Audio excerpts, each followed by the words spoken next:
I wasn't here when the Laugh House opened. I think I had left for the West Coast.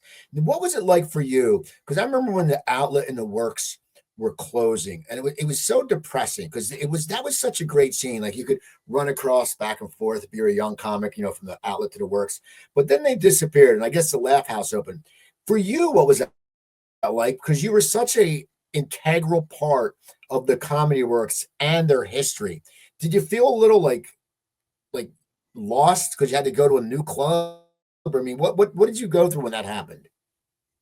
I was there. I was their longest employee at that club. Okay, because I knew, I knew how to play it, and I knew that it was something. When I first went there, I remember I went there with a date. I was scared. I was scared because there was, it was out of my element, and it was a humor that I didn't hear at the Laugh House. At the Laugh House, at the Comedy Works. At the Comedy Works, you heard old time Jewish humor. You know what I mean? The thing.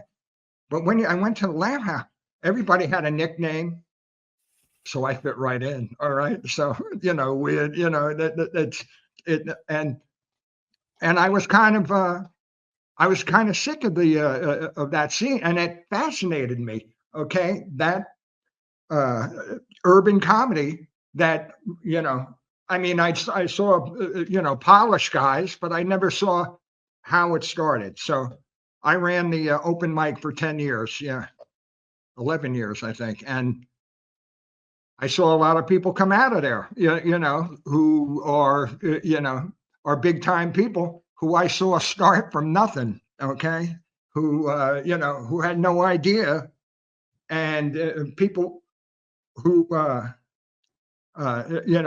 people who developed into very good comedians. Okay, and my advice I told them, because it was rough at one time. It was rough in the beginning. Not for me. I mean, just the atmosphere of the Laugh House. It was rough because it was mostly papered with and you'd get a certain element who come in on freebies or halfies, and so it was tough.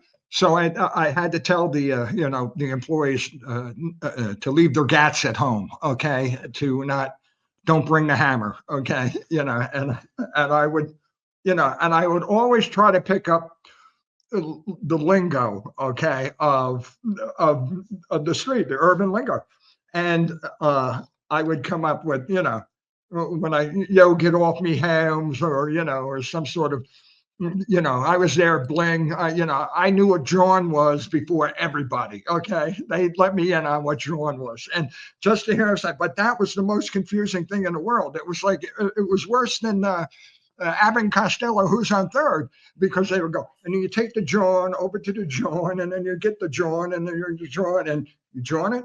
And it was a beautiful word. I mean, I'm started using it until my friends from New Jersey slapped me around and said, "No, never do that." Coop's Comment Corner.